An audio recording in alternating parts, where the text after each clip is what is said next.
Good morning, everyone. My name's Steve Champion, and with me is Tim McDonald. Just some introductions. ER Strategies. We're approaching 23 years in business in a couple of weeks. We've got clients in franchising, financial services, manufacturing. We're also the employment compliance partner for the Franchise Council of Australia. My background, I've got close to 40 years experience in the industrial relation field. I've worked in senior roles in manufacturing, power, timber, club industry, fast food, all of those things before establishing ER Strategies in 1999. Tim, a bit about yourself. Thanks, Steve. So I've been working in the area as a lawyer for over 20 years. I've worked in law firm situations. I was also at an employer organisation running their industrial relations for a fair while. I was also a senior advisor to the Commonwealth Minister for Employment and Industrial Relations. And so in that role, I had responsibility for legislation that might impact independent contractors. And as a lawyer, I've been involved in a number of cases that have wound their way through the courts up to the High Court, dealing with these sorts of issues. McCabes is a full-service national law firm. While we might be described as medium-sized, we like to think that we've got very much a boutique client-focused culture. Just a reminder, this, you've probably seen it anyway, but this presentation is being recorded, and we'll be able to share a link to the recording with you sometime after the event. So just moving on now to the agenda. First of all, we'll kick off with a bit of the background of why the whole issue of employee versus contractor is so important. Also, some of the difficulties that comes around from uncertainty related to the whole distinction between employees and contractors. There's been a recent change in approach by the High Court, and having Tim here today to talk about that, about those changes, will be invaluable, I think, for a lot of people on this call. Also, just briefly consider with the new Labor government coming in, whether that might have some impact as well. And also, obviously, you want to have some key takeaways from today, so that you can apply or make sure you're doing things correctly, so you don't get yourself in the strife. And there'll be plenty of opportunity for questions and answers. You can use the chat function to raise things during the presentation. We'll also have the opportunity for questions and answers at the end as well. So, Tim, why does it matter so much about this distinction between contractors and employees? Can you take us through that? Sure. I think the distinction matters in a number of ways. So at one level, it matters about employee entitlements. So if you're an employee, you're entitled to minimum wages, you're entitled to annual leave, long service leave, redundancy, and all of the national employment standards under the Fair Work Act. There might be award coverage or enterprise agreement coverage as well. Whereas as a contractor, I think the expectation is that you're more in business on your own account, so you wouldn't have those types of entitlements. But where it sort of matters is that if it's quite often arrangements are mutually acceptable for an independent contractor relationship, and then one day for some reason or another things break down. Maybe you want to terminate the independent contractor arrangement, or perhaps they go off to a competitor and then they want to question their arrangement. So what might happen is that those mutually acceptable arrangements then come into question, and then when that happens, it can be very tricky because the people say, well, I might have been for the last 20 years working as an independent contractor, but I was really like an employee, and I didn't get annual leave, I didn't get long service leave and so forth, and they can claim those things. And while there's a limit for some things under the Fair Work Act, going back 6 years, for things like annual leave and long service leave, they can generally go back a lot further than that. Then there's also different rights under legislation. So if an employee is terminated, for example, they can bring an unfair dismissal case. But other than perhaps owner-drivers in New South Wales, generally there's no right for contractors to bring an unfair dismissal claim. This is different in other parts of the world. So in the UK, for example, independent contractors are able to bring unfair dismissal claims. Then there's contractual rights and obligations. So as an employee, there's a duty to be loyal to your employer. And a lot of things just sort of flow from that. You expect people, for example, to keep any information confidential that they come across during the course of their employment. You're not expecting that they're going to be sort of feeding information to competitors or anything like that. But as an independent contractor, there aren't those obligations. There's no particular obligation of loyalty. The idea is they're in business on their own account. So if they want to work for other people, perhaps competitors, generally they're entitled to, unless there are particular things that you try to address in the contract with them. And then sometimes issues arise where someone gets hurt, whether that be an employee or independent contractor or perhaps a third party. So one of the cases that went to the High Court, famous one, it was about crisis couriers, and a bicycle courier ran into someone in the street and they got a bung knee as a result, and then they went to sue crisis couriers. And crisis couriers said, well, it was an independent contractor bicycle courier. And then they said, well, what's his name?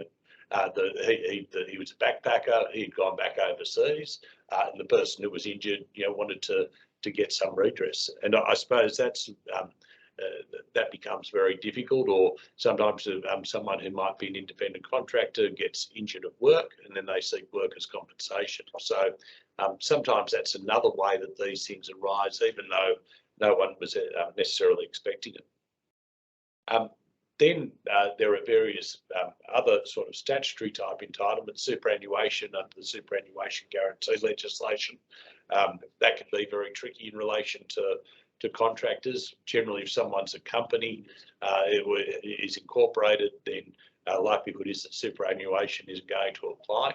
But in circumstances, even if they are a contractor but spend 80% of their time working at a particular business, then in those circumstances they can be liable. And then there can also be issues about payroll tax and workers' compensation and who's liable for insurance. So all these things I think really need to be thought about in terms of how you structure the arrangement, looking at your legislative obligations and also what's in the contractual terms. So with so much hanging on that distinction between being an employee or a contractor, what sort of tests have the courts applied to distinguish the two sorts of relationships in the past? Yeah, this is an area where the tests are fairly sort of rubbery. They've developed what's called a multi-factor test, where they look at various indicators which might point to someone being an employee or an independent contractor, which really sort of involves a judge trying to sort of get an impression of the overall relationship. So there are a number of factors that they look at. One is sort of what the parties intended. So did parties intend for it to be an independent contractor relationship? And if they did, traditionally there's been some importance placed on that. But it depends, but it can depend. So that if, for example, a relationship's been called an independent contractor relationship, but on closer analysis it isn't, you can't make something that looks like a duck and quacks like a duck not a duck. That's a famous line from the judges like to roll out. But sometimes where it could go either way, as to whether it's an employer or independent contractor relationship, it can be influential about how you've described the relationship. One of the big things is whether you've got an ability to delegate work. So if you can, traditionally the idea of an independent contractor is that the person's in their own business. If they want to, they can incorporate, they might start to employ other people, and they might try to expand the business. That's the whole idea. So if someone can employ other people, that's always a very strong indicator that it's an independent contractor type of relationship. Then there's just one thing I might just mention there in terms of that subcontracting, one of the things that has become a particular problem is that under some regulations, for example, in the financial services area, it's very difficult to have subcontracting type arrangements. There can be obligations that if you're a licensee, then you've got to deliver personal service, and that really creates a bit of a problem when you're applying these tests of whether someone's an independent contractor or not. It is really important as to whether they can delegate their work to other people.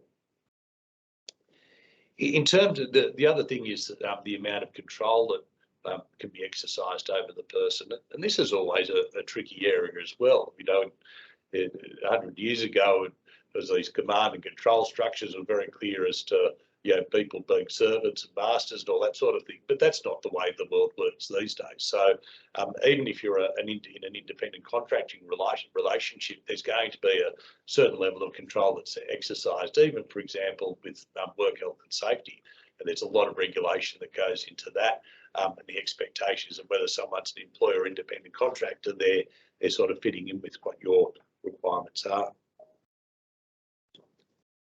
And then there's financial responsibility and risk. If someone's going to have be an independent contractor and have a business, then I suppose the idea is that they might take some risk. I suppose the traditional example might be a truck driver. If they go and buy a big truck and they want to get some return on that investment, they're probably loan money to get the truck. That's a key consideration in terms of whether someone's their own business. Is there a level of entrepreneurship involved? Are they taking a risk? Is there perhaps a capital investment involved? I suppose that overlaps really with the next one about whether they supply their own tools and equipment. Where someone does supply equipment, often expensive capital equipment, it's going to be more likely that they're going to be a contractor. If you think about drivers, for example, if someone's got a semi-trailer, well, they're probably more likely to be an independent contractor. If, for example, they use the family vehicle sometimes to deliver things, it might be a little bit more borderline. Once you start talking about bicycles, it becomes a little bit more iffy about, well, really, have they expended much? If they're just using their bicycle, is that really a strong indicator of them running their own business? The next one is hours of work. And sometimes you see relationships with independent contractors, they just develop over time, and people sort of get into this situation almost treating them like employees where they come in and just work the same hours as everyone else. Maybe there's an expectation that they do that. Now, in those circumstances, you're going to run into risks. If they're working in employee-like hours, well, that can be problematic. Whereas an independent contractor would generally be someone who is going to be paid for doing a particular job, and they can work as many or few hours in order to be able to do it and resource the work as they see fit. Then there's also a question about whether work is continuing. So an independent contractor generally won't have sort of any long-term expectation of work other than for the particular job or task that they're doing. But if there is an expectation that there's going to be ongoing work from week to week, that's generally an indicator of an employment relationship. There are also other things such as tax, which can become important. If someone's got an ABN, quite often that's an indicator that they're not an employee as compared to someone who gets PAYG earnings. Sometimes if it's sort of set up as a corporate structure, that can also be an indicator. Although this is an area that's got really sort of tricky. There was one of the cases that been recently decided by the federal court was a case of Tripanovsky and Ace Insurance. Now, in that case, the claimant, who had been independent contractor many years, so it was thought, in that case, there was a company structure, employed a couple of people, and it was said, well, you know, in terms of the tax sort of suggests that maybe it's an independent contractor relationship, but maybe the company really was just a way of the person getting tax advantages in terms of the relationship. So then the court disregarded it. So it can be a pretty tricky area. But if someone's set up as an ABN or a company, then it's probably going to point more to an independent contractor type situation. And then with superannuation, someone's a company, that generally means that superannuation isn't payable to them. But if they're not a company, then they spend 80% of their time working for a particular business, then that business can be liable for superannuation. I suppose the other thing is whether people get leave, that would generally be an indicator that they're more of an employee-like person rather than an independent contractor. Yeah, Tim, on superannuation, I think there's even something in the legislation, in the SGC legislation, that the contract is primarily for labour. Well, then, even then, there's an entitlement for super. That's you're spot on, Steve. There's so if the contractor, so generally the view is if you have a company and your contract is that, even if the contract is principally for labour, that superannuation is payable. But if the contract's principally for labour, then in those circumstances superannuation would be payable. So say using that truck driver example I gave before, chances are that if someone's got a semi-trailer, well, there's going to be the majority of the money that they earn is for the use of the capital equipment.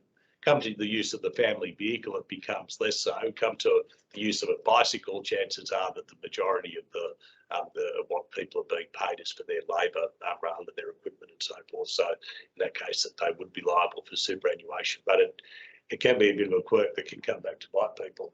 One of the things that Labor is proposing is that people would have a right to be able to pursue super, whereas at the moment it's always had to have been done through the ATO, through the superannuation guarantee charge. So I think this is a bit of a sleeper area, Steve. Yeah, well, we're looking at all these various traditional tests, and I've got to say that I thought I was pretty much on top of all of this stuff. It was only recently that I realised, oh, hold on, something's changed in terms of the approach from the High Court, which we'll get to shortly. But you can see that all of these different considerations is going to create some sort of uncertainty, because if you it's not just one single thing you've got to look at. You've got to look at a whole range of factors, and the court's looking at that. That's where there's going to be a problem. In fact, there's a question that's come in. We might just deal with it here. The question is, our 100% labour subcontractors don't want to convert to casual, presumably from a contractor relationship. So what do? Our industry is desperate for workers. So you've got a situation where the people who are in that position, calling themselves a contractor, want to be a contractor. What are some of the issues there, Tim? No, I think that's a fairly common sort of situation. People like quite often the tax advantages, extra pay of being a contractor, and I suppose then you've got to sort of weigh up, what's the risk? Is there a risk that they might be found to be independent contractors or not? Generally, and I'll talk about this a bit more as we go through, but if you have a clear contract in place, making it very obvious that it's an independent contractor relationship, that's going to be a good start. And there are ways that you can, through that contract, try to protect yourself. So if, for example, they were to challenge that they were the nature of the relationship, there might be that they might have to indemnify you in relation to that. There might be various offsetting things. There are a number of things that you can do in the contract to try and get protection. But I suppose you've got to make a call first off. Look, are these people really contractors or not? And sometimes, while they all might be consensual for a while, sometimes if things sour in the relationship or you want to terminate the relationship, the landscape quickly changes on that score. Okay. And talking about change, so what has changed in terms of these high court decisions recently? Yeah, so I think with the multifactorial test that I was talking about, the courts that's been the case for many years that these factors would be considered, and the judge would form an impression about what the nature of the relationship was.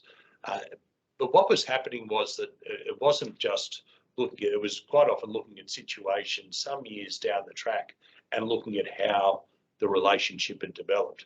And what seemed to be happening was that the judges were saying that they would look to the reality of the relationship.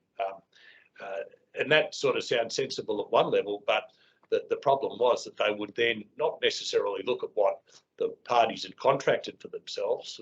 What they'd look at is how things had developed. And sometimes over time, you've been with a contractor's been with you for a long time. They tend to get into a groove, work fairly regular hours, and sometimes appear to be part of the furniture. And then the courts would look at that situation and say, well, this person, they seem to be working 38 hours a week. They don't seem to have any other clients, even though they might be able to. They don't seem to. They're getting all their money from you. So really, don't they look like a contractor? So what was happening was that by looking at this reality of the situation and how things had started to operate in practice, it seemed as though all these arrangements that had been entered into on the basis that they were purely independent contractor relationships were being struck down. And what the High Court did in a couple of recent cases is say, well, hang on, let's rethink this. People are contracting in a certain way. We should be respecting the contract, and rather than looking at what's happening in practice, we've got to actually focus on what the legal rights and obligations of the parties are. And the best way to do that is to look at what's actually in the contract. They said, while the multifactorial test might be a useful sort of guide in circumstances where there's no contract in place and a court's trying to work out what the nature of the relationship is, where people have actually committed something to writing, what you should look at is what the terms are, what are the rights and obligations. So they've sort of moved very much away from even looking at what people have sort of decided the relationship should look like. It's really looking at the terms of the contract and saying, well, do they have a right, for example, to employ other people? Could they incorporate if they want to? What are the tax arrangements? A whole range of things are going to be looked at now, but it's the written contract now that's king. And we've seen this sort of change in the High Court, and this is happening. People are probably aware this happened in relation to casuals as well. In the Rosado case, they said, look, we've got to really sort of go back to look at what's in the contract, and they repeated this in relation to contractors. And I'll talk about those decisions shortly. Okay, so it's probably timely then to start look at these actual decisions of the High Court to see what the situation was and what the outcome was. Yeah, thanks, Steve. So there were two decisions that were handed down at the same time, and one of them was dealing with truck drivers, and the other dealer was dealing with labour in construction. The first of the cases is this ZG operations case. Jamesk. This was a case about a couple of drivers who had been driving for Thorn Lighting. Thorn Lighting said, look, we don't want to employ drivers anymore. If you like, you can do our cartage for us, but you'd do that as independent contractors. You'd have to supply the vehicles. You'd be free to go and do work for others, but we'll just have this arrangement in terms of cartage for us. There were contracts entered into. The two drivers went into partnership with their wives and contracted that way. And the contracts made it very clear that they can work for others. They're in control of things, and they can arrange how they do the cartage. But what happened over time was that it was a fairly comfortable situation. They were getting enough work just from doing the cartage for Thorn Lighting, and that sort of suited them. So they didn't really look at trying to get other work.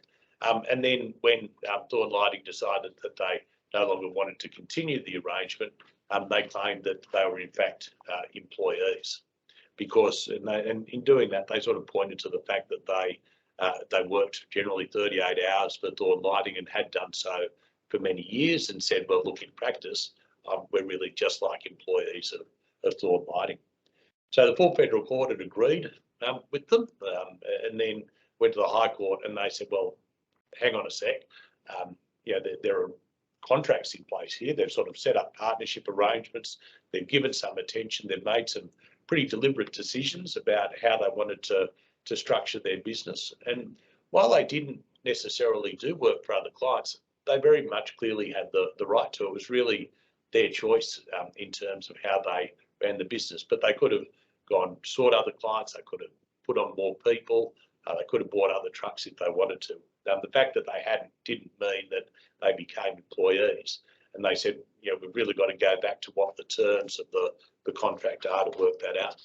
Yeah, interesting, Tim, that you've got the federal court saying they're contractors, then the full federal court on appeal saying they're employees, then the High Court saying, well, yeah, we don't disagree. We don't agree with the full federal court, so we reckon they're contractors again.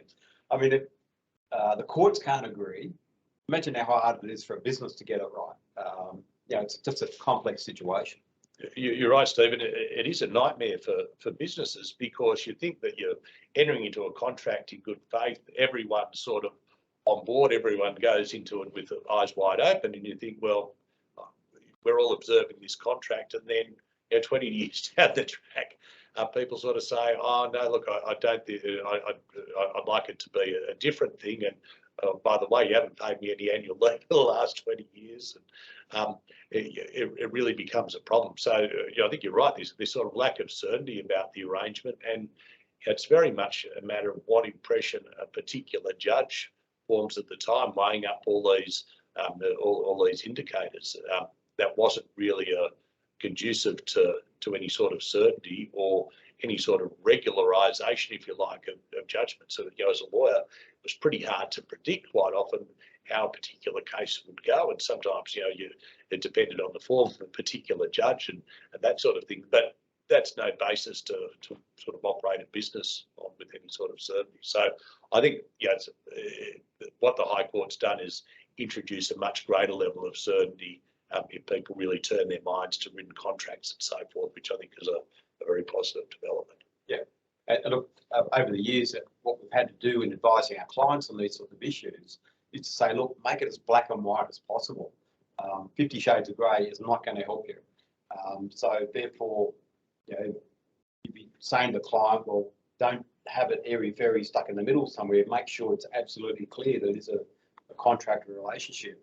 But in real life, that can be quite a difficult situation. Things can change over the years. You can end up in a grey situation, and that's not helpful. Okay, so the next case. Yeah, this was sort of went the other way. So this was a case brought by the construction union against personnel contracting, which was a labour hire company that was specialising in the construction industry, and they had a setup which was often termed an odd-co arrangement, whereby they would the individuals that they would put out to jobs were independent contractors rather than employees of the labour hire company. And in this case, what had happened was they'd engaged a backpacker. He didn't have any particular skills, and he would do sort of a bit of cleaning up, basic labouring sort of work. And they would sign him up to an administrative services agreement. And under that agreement, the labour hire company would set the rate that he would be paid. He didn't have any say in it. They could determine where he was going to be sent for work. And then when he went there for work, the client would direct him as to the work that was going to be performed. So funnily enough, the full federal court in that one said, yeah, look, that's an independent contractor relationship.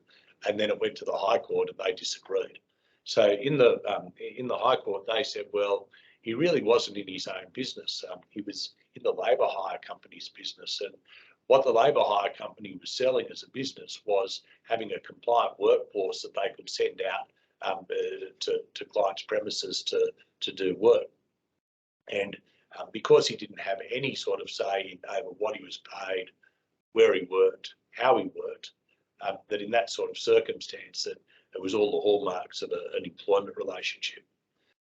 So what the court, so in coming to its decision, what the court did was they looked at, well, what were the terms of the contract, and in particular the term about him not being able to have any say in his own pay, not being able to have any say in where he worked, were key factors that the court said that even though the parties tried to label the arrangement as an independent contractor one, it was in fact really an employment one because of the rights and obligations they had set for themselves under the contract. And I think the message in this is that where you have independent contractors, you've got to be careful not to overreach on the contract. So if you're going to if you want to make sure it's an independent contractor arrangement, you're going to have to think about, well, to what extent do I regulate that person? For example, if you start saying they can only work for you and they've got to work 38 hours per week, then you're going to run into problems in terms of people looking at it and saying that doesn't seem to be consistent with a contractor type relationship. Yeah, there's some comments that have come in, one of which is the person's heard of various percentages thrown about around how much time a contractor can work within the business. There's 20%, 80% working for the one business. And we're not, I'm certainly not a tax advisor, but I think what that could be referencing is actually PAYG. But I think if 80% or more of the work is with the one employer, well then that employer has to take out PAYG income tax, unless you're in a personal services business. So you're getting into complex areas of tax. It all gets wrapped up into this, well, are they contractors, are they employees? Because you can get a different result from tax, say superannuation, than you might get from the common law situation for, say, annual leave or sick leave or something, or award entitlements. Yeah, it certainly muddies it can muddy the waters, so because you've got different tests. So as Steve mentioned, you've got the common law test about whether someone's an employee or contractor for, say, annual leave and employee entitlements. But then when you start talking about workers' comp, there's often an extended definition of contractor. For payroll tax, there's an extended definition of contractor. So it's not enough that they be a contractor. There are various other things that you've got to look at. So that muddies the waters. And then with superannuation, you look at whether the majority of the work is for labour, except in circumstances where they might be incorporated. But this is, even on that superannuation point, there's still, even though there are so many contractors around, you'd think there was a clear answer to this. There's still a lot of legal doubt about, well, what happens where someone is a company? Do you not have to pay them superannuation, even in circumstances where they're getting the majority of their revenue from one particular business? So some of these things are still yet to be grappled with by the courts.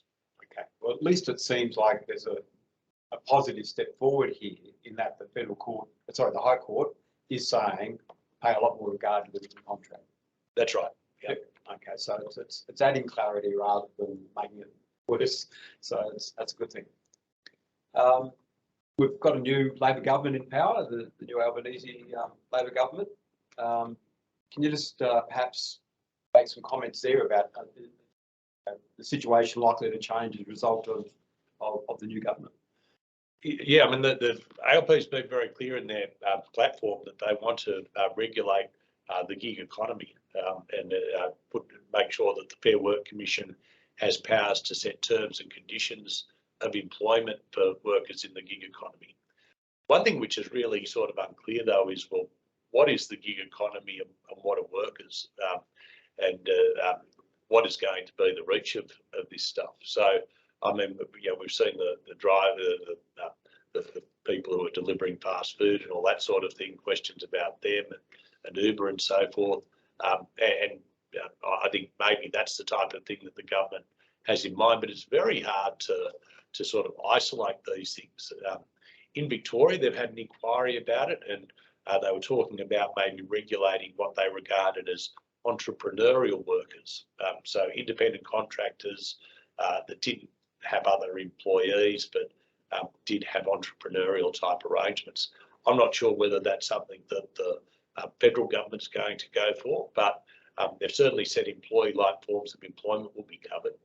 And one of the things that sort of worries me about this is there had been a road safety remuneration tribunal which the contractor drivers could set rates and conditions, and that had been abolished by the previous government.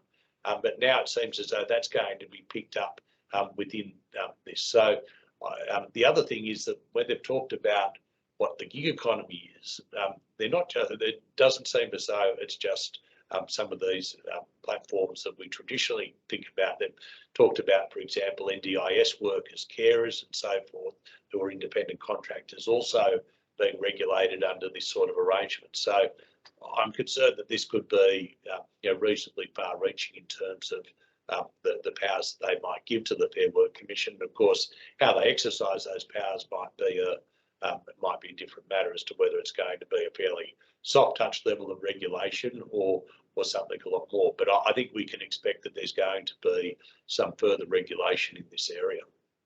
Yeah, I've read recently of some of these businesses. I'm not sure which one it was, Menulog or one of those sorts of businesses, actually making steps to talk to the unions about establishing more employment-like conditions. So taking a lead in it rather than just letting it happen to them.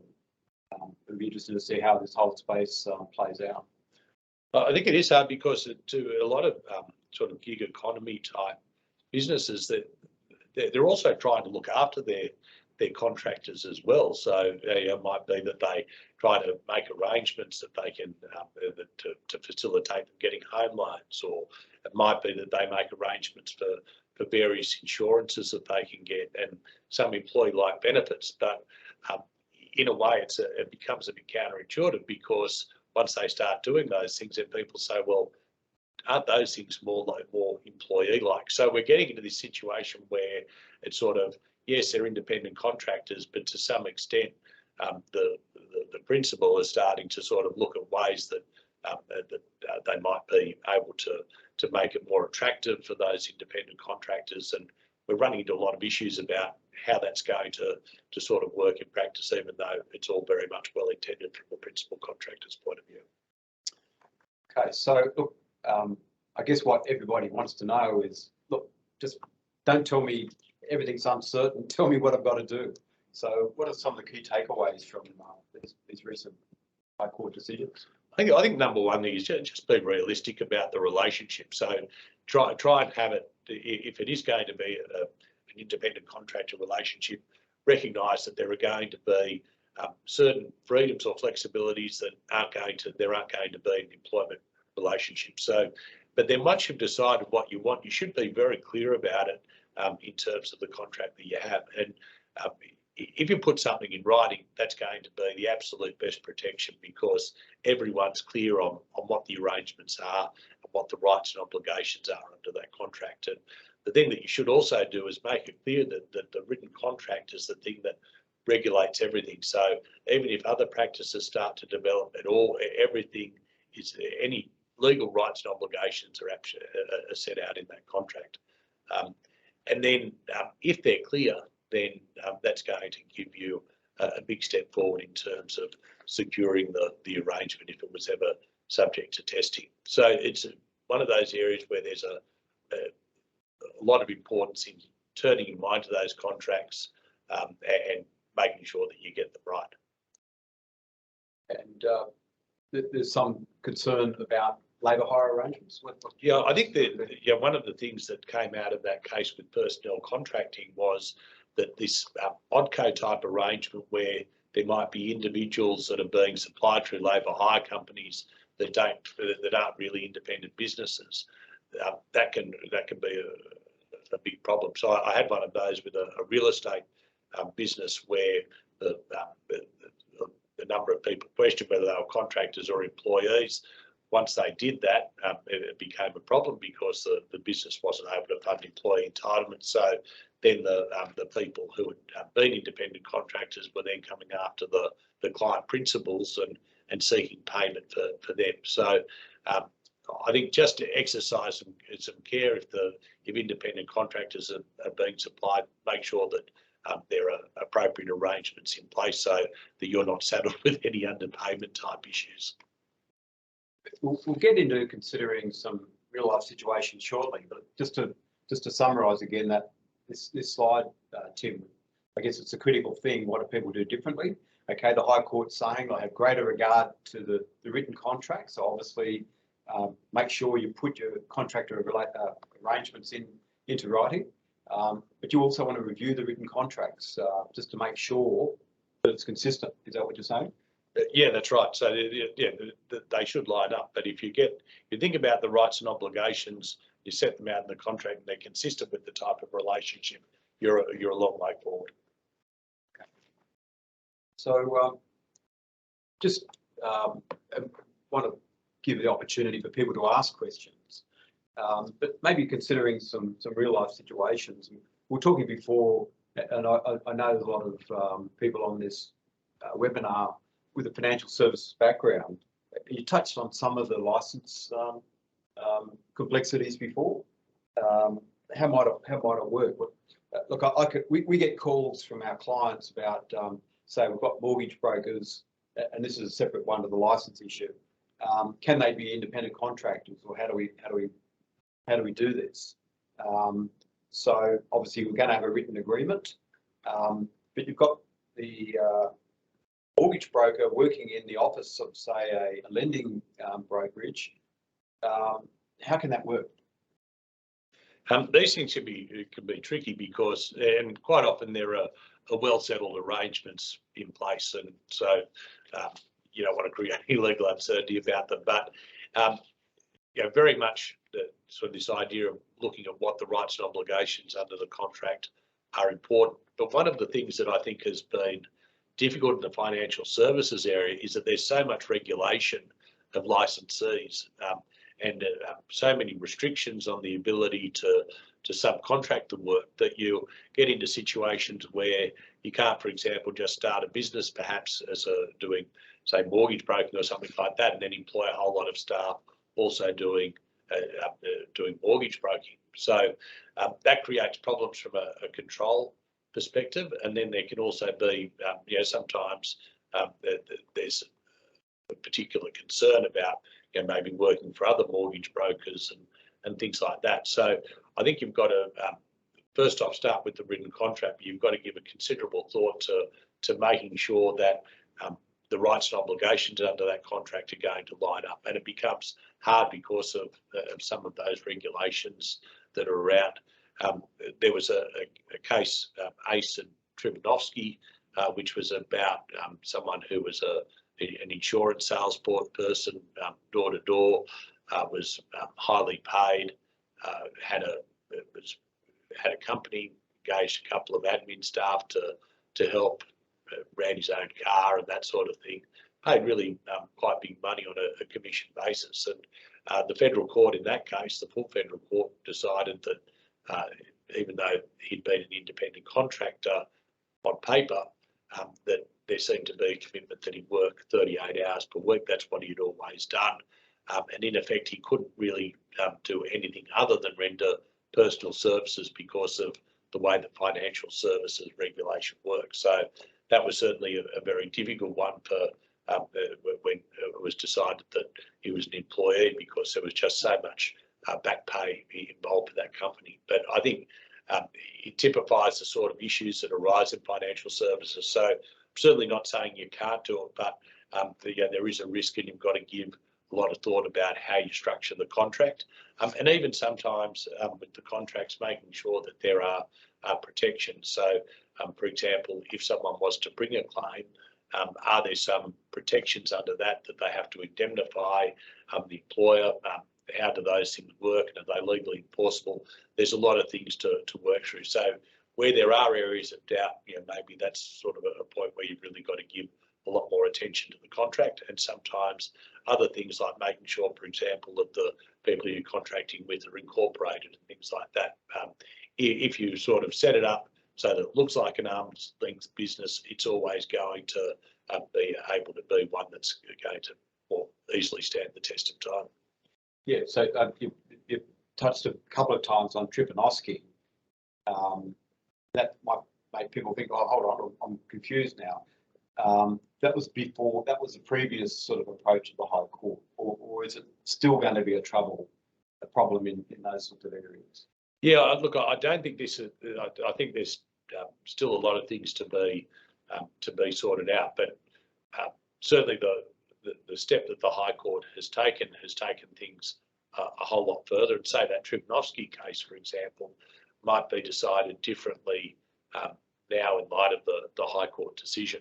But I suppose I just caution too that there's making sure that you get everything right on paper, but you've also got to think about the type of business that you're in and what the expectations are in that relationship, and whether that easily fits within the independent contractor or an employment type model. Look, it's a question that's come in. Can we convert a subcontractor to casual and just take the super amount off the usual hourly charge? So I guess what you've been doing is treating them as a contractor, and then you're just going to unilaterally perhaps change them to be a casual employee, where does that leave the employer or the principal of the business? I mean, I suppose an independent contractor doesn't have the security of employment that an employee would have. So there's much greater ability to be able to terminate the contract. There are some limited rights they might have under the Independent Contractors Act to be able to seek reasonable notice if there's not something specified in the contract. But let's say you do have a contract and it says that you can terminate the contract on a week's notice, then you're free to do it. And you know, under the what the High Court has said, that would certainly give you some comfort in doing that. So you could make that change. It's harder to go from to convert someone from an employee to a contractor, but converting someone from a contractor to an employee is easier. But I suppose that's sort of the legal answer, but there's also a practical answer about, well, if you want to get the people to continue on, how's that all going to work? But conceivably, you can terminate the independent contractor arrangement, make an employee arrangement, but they will have to, you'll need to get some agreement. If you can't get agreement, then I suppose that relationship just comes to an end. Right. Okay. I guess if you can do it by agreement with the person and say, look, I'll give you more certainty in your entitlements and the ongoing work, or maybe the person will be on board with that. If you just do it to them, they might go, well, stuff you. That's right. I'll see you in court. Exactly. Okay, another question's come in. What about massage therapists? We provide the room based on their availability. Both parties help make the bookings, recommend treatment, etc. We provide basic equipment, but they supply any of their specialised consumables or hot stones, dry needles, etc. Okay, so I guess the question is, can that be a contractor, independent contractor relationship? Yeah, it's a hard one. I think that one's it can be pretty line ball. So and it might depend on the particular circumstances. So let's say, for example, that the massage therapist had a company and supplied services. Then in that type of circumstance, that might be okay. It might be clearly an independent contractor relationship. Let's say if that massage therapist was unwell, that they could send someone else to fill in for them, or perhaps they could employ other people and perhaps provide services at a number of places. They're very much sort of independent contractor type relationships. It might start to become more borderline if it's a situation where the massage therapist only works for one particular place, and then you might sort of question, well, are they really in business of their own, or are they in business for someone else? And going back to that personal contracting, that personnel case that I talked about with the backpacker and so forth, yeah, how much freedom do they have about sort of setting their own rates and all that sort of thing? So yes, it can be an independent contractor relationship, but it would be hard if that person's not incorporated and just providing personal service for the one principal. So just to try to bring all this together, I guess there were those multifactorial tests before. I think they're still important and relevant, but there's just a greater emphasis on the written contract. Is that what the change is here, Tim, just to summarise it? Yeah, look, I think that's it in a nutshell, Steve. Okay. Look, I think we've sort of covered the area as best we can in a webinar such as this. There's our contact details if you want to discuss this in more depth. And I think that's what you've got to do. Like, you can't necessarily just assume every situation now. It's a written contract, that's fine. We're in the clear. But it's become clearer than it used to be. But you still have to have regard to those other tests, those multifactorial tests. So there still is a need to get advice on this sort of stuff. It is a complex area, and you don't want to get it wrong, because if you end up with a big liability that's unfunded, you weren't aware of, that would be a fairly major surprise to you, and not one you want to have. So still get advice. Tim has mentioned that he's been involved in some fairly major cases over the years in this area, so he's very skilled in this area. Day-to-day sort of stuff, ER strategies, we're more than happy to help out in giving advice. So it's a matter of still having regard to those multi-factor tests, making sure you're not trying to call the duck not a duck when it obviously is a duck, but having you can have some greater assurance, I guess, now if you have the written contracts in place and everyone's working consistently with that, and the whole relationship, isn't can fit within what you've called it. If it, you're not trying to call a goose a duck, well then you can get by. So still get advice, but hopefully there's some more clarity in this area because it has been a very difficult area over the years, and you just have to still make it as black and white as you can, but supporting that with the written agreement. Anything you want to add to that, Tim? No, thanks, Steve. Okay, look, thanks very much, everybody, for joining us today. Hope you found this instructive. And as we've said, we've recorded this and we'll be able to provide a link to it afterwards. Really appreciate you joining us today, and have a good day, and keep well. Thanks very much for your attendance today. Bye. Thanks, everyone.